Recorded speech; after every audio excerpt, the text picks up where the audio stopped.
টপাররা এই 5টা ভুল কখনো করে না, কিন্তু আজ আমি তোমাকে সেই সেম পুরনো ভুলগুলো বলবো না যেগুলো তুমি আগেও হাজারবার শুনেছো। মোবাইল ইউজ কমাও, ফোকাস বাড়াও, হার্ড ওয়ার্ক করো।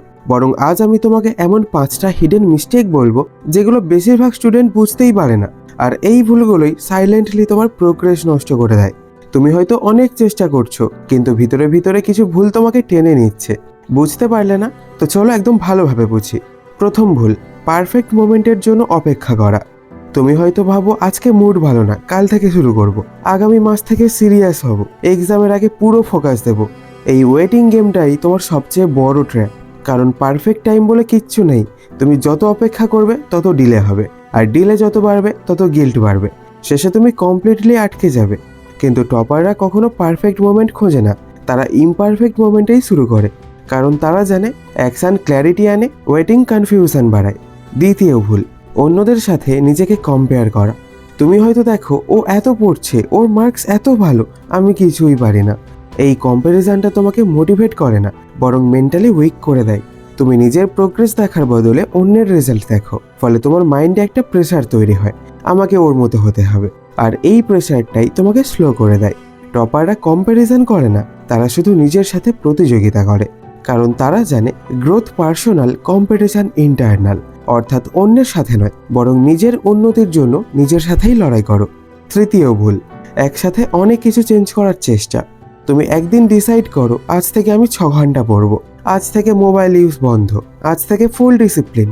কিন্তু 2-3 দিনের মধ্যে সব ব্রেক হয়ে যায়। কেন? কারণ তুমি একসাথে অনেক চেঞ্জ আনতে চাও। তোমার ব্রেন সাডেনলি এত প্রেশার নিতে পারে না, ফলে সিস্টেম নষ্ট হয়ে যায়। তাই টপাররা স্মল চেঞ্জেস করে, একদিনে লাইফ চেঞ্জ করার চেষ্টা করে না, বরং ডেলি 1% ইমপ্রুভ করে। চতুর্থ ভুল, শুধু মোটিভেশনের উপর ডিপেন্ড করা। তুমি মোটিভেশন ভিডিও দেখো, ইন্সপায়ার্ড হও, তারপর 1-2 দিন ভালো পড়ো, তারপর আবার সেম সাইকেল। কেন? কারণ মোটিভেশন টেম্পোরারি। এটা ব্যাটারির মতো, চার্জ শেষ হয়ে যায়। যদি তোমার সিস্টেম না থাকে তাহলে মোটিভেশন একা কিচ্ছু করতে পারবে না। তাই টপাররা মোটিভেশনের উপর ডিপেন্ড করে না, তারা সিস্টেম ক্রিয়েট করে যেখানে মোটিভেশন না থাকলেও কাজ হয়। পঞ্চম ভুল, নিজের প্রোগ্রেস ট্র্যাক না করা। তুমি পড়ছো কিন্তু জানো না তুমি কতটা ইমপ্রুভ করছো, ফলে তুমি ফিল করো আমি কিছুই করছি না। এই ফিলিং তোমাকে ডিমোটিভেট করে, কারণ তোমার কাছে প্রুফ নেই। কিন্তু এখানে টপাররা তাদের প্রোগ্রেস ট্র্যাক করে, কি পড়েছে, কতটা করেছে, কোথায় ইমপ্রুভ হয়েছে, সব তারা জানে। এটা তাদের কনফিডেন্স বাড়ায়। এখন একটা খুব গুরুত্বপূর্ণ জিনিস বুঝে নাও, এই ভুলগুলো খুব স্পষ্ট না, তাই ডেঞ্জারাস। তুমি বুঝতেই পারো না, কিন্তু এগুলো তোমার গ্রোথ স্লো করে দেয়। তুমি হয়তো ভাবছো আমি তো এতদিন এগুলোই করে আসছি, কিন্তু ভালো খবর হলো তুমি আজ বুঝেছো, মানে তুমি চেঞ্জ করতে পারো। আজ থেকে পারফেক্ট মোমেন্টের জন্য ওয়েট করবে না, অন্যদের সাথে কম্পেয়ার করবে না, একসাথে সব চেঞ্জ করার চেষ্টা করবে না, মোটিভেশনের উপর ডিপেন্ড করবে না, নিজের প্রোগ্রেস ট্র্যাক করবে। শেষে একটা কথা বলি, সাকসেস কোনো বিগ স্টেপ দিয়ে আসে না, এটা আসে স্মল রাইট ডিসিশন থেকে। আর আজ তুমি একটা ডিসিশন নিতে পারো, তুমি কি সেম ভুলগুলো চালিয়ে যাবে নাকি আজ থেকেই চেঞ্জ করবে।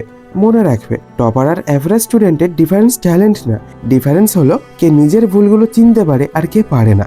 তুমি যদি নিজের ভুল চিনে ফেলো তাহলে তুমি অলরেডি হাফ টপার।